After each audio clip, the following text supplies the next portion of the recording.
OBD de trouble code description technique cylindre 4 trim de carburant à la limite maximale. Qu'est-ce que cela signifie?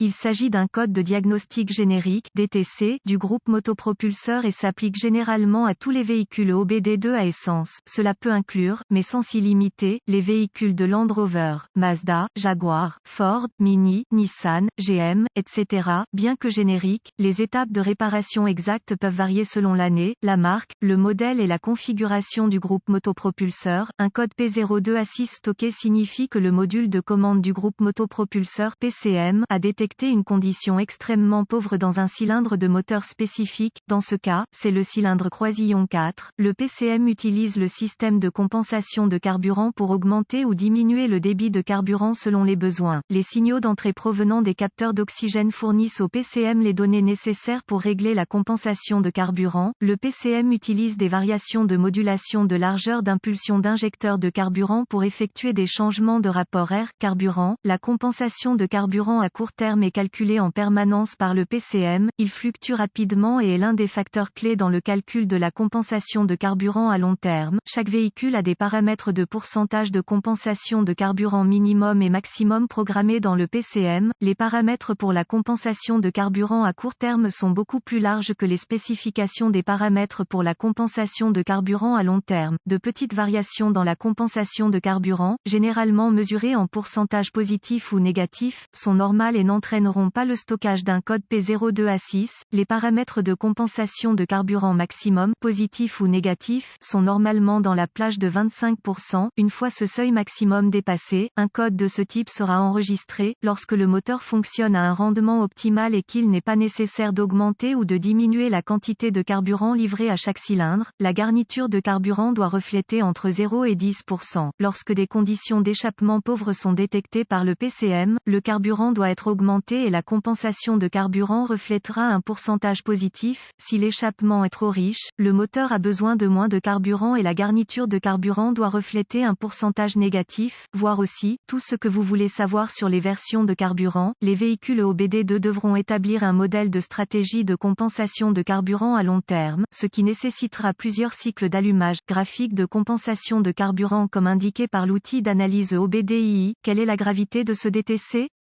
Le P02A6 doit être classé comme sévère car une condition de carburant pauvre peut entraîner des dommages catastrophiques au moteur. Quels sont certains des symptômes du code? Les symptômes d'un code de panne P02A6 peuvent inclure diminution des performances du moteur, démarrage retardé du moteur, la présence de codes d'échappement maigre stockés. Des codes de raté d'allumage peuvent également être stockés. Quelles sont les causes les plus courantes du code? Les causes de ce code de compensation de carburant P02A6 peuvent inclure injecteur de carburant défectueux, qui fuit, mauvaise pompe à carburant, fuite de vide du moteur, y compris défaillance de la soupape EGR, capteur d'oxygène défectueux, défaillance du débit d'air massique (MAF) ou de la pression d'air du collecteur (MAP). Quels sont certains dépannages P02A6 pas?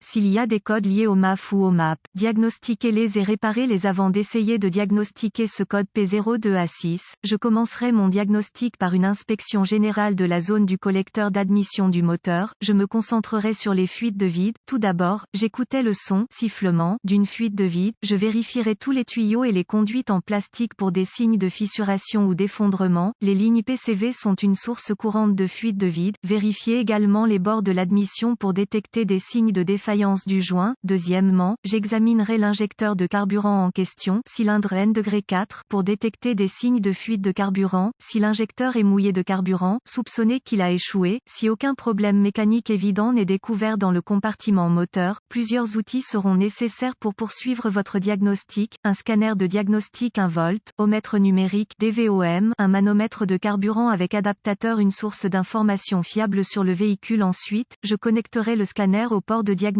du véhicule.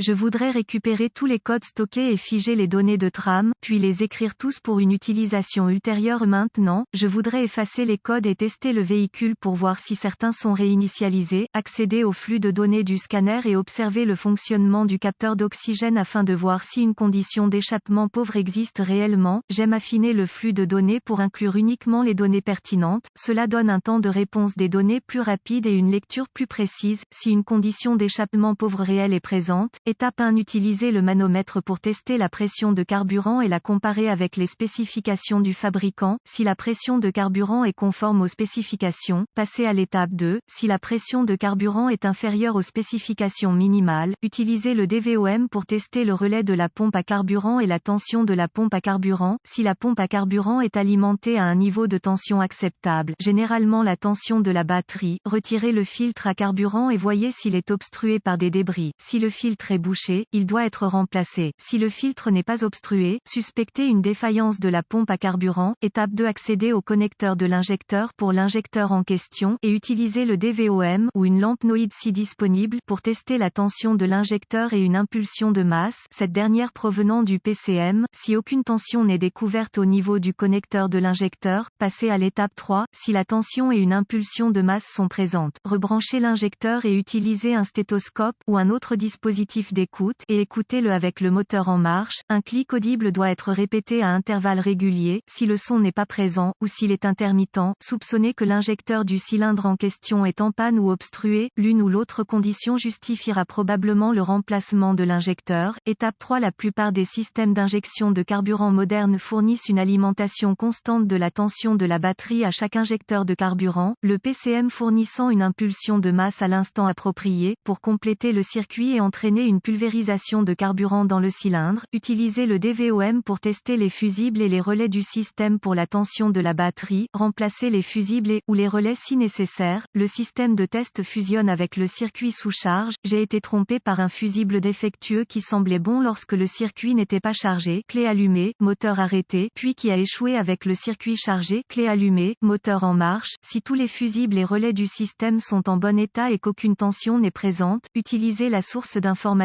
de votre véhicule pour tracer le circuit. Il y a de fortes chances qu'il vous amène au contacteur d'allumage ou au module d'injection de carburant. Le cas échéant, effectuez les réparations du circuit au besoin. Remarque: soyez prudent lorsque vous testez, remplacez les composants du système de carburant haute pression.